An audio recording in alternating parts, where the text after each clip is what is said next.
দিতে চান।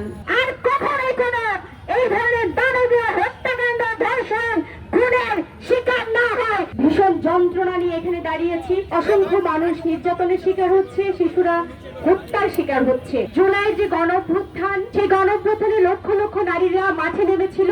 এই গণঅভ্যুত্থানকে সফল করার জন্য এই নারীদের ভূমিকাই ছিল সবচেয়ে অগ্রগণ্য ভূমিকা। কিন্তু আমরা দুঃখের সাথে লক্ষ্য করছি 5 তারিখের পরে আমাদের সেই নারীদের উপরে যেন খড়গহস্ত বেশি। একটা মহল আমার ওনার ঠিক আছে কিনা, ঠিক মতো হাঁটছে কিনা, কি খেতে পারবো, কেমন করে চলবো, সমস্ত কিছুই যেন ওনারা নির্ধারণ করে দিতে চান।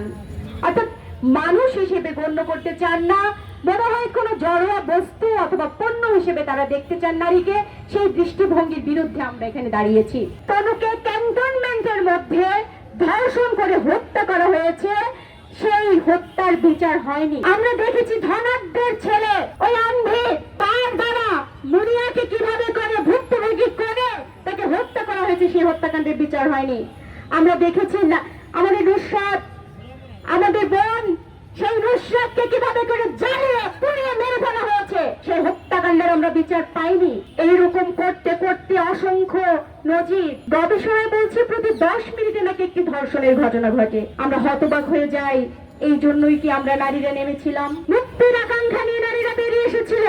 সেই মুক্তির আকাঙ্ক্ষা যখন ধূলিসাৎ হয় তখন কিন্তু আবার নারীরা বের হয়ে এসেছে প্রত্যেকটি হল থেকে। যখন আসিয়াকে এরকম দানবিক ভাবে তাকে যখন ধর্ষণের পরে হত্যা চেষ্টা করা হয়েছিল, শাসক যায় শাসক আসে, চেহারা বদলায় না। আমরা বলতে চাই সেই চেহারার বদল চাই। আমাদের দেশে আর জন্য একটি নারী, একটি শিশু আর কখনোই কোনো এই ধরনের দানবীয় হত্যাকাণ্ড, ধর্ষণ, খুনের শিকার না হয়।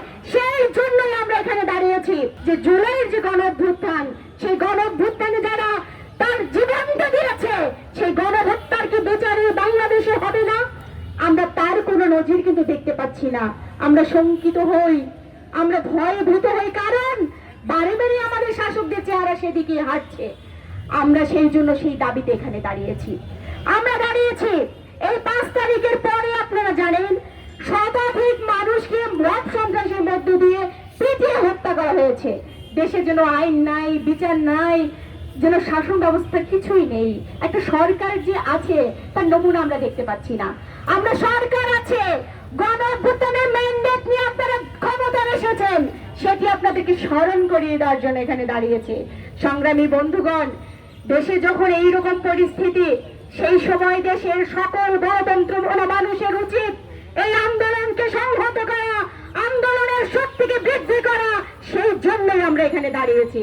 সংগ্রামী বন্ধুগণ, আগামী দিনে আমরা আরো বৃহত্তর আন্দোলন গড়ে তুলব। সেই আন্দোলনে দেশের সকল মানুষকে, যারা মানুষের মুক্তির জন্য লড়াই করে, সেই মানুষকে আমরা পাশে পাবো, সেই প্রত্যাশা ব্যক্ত করে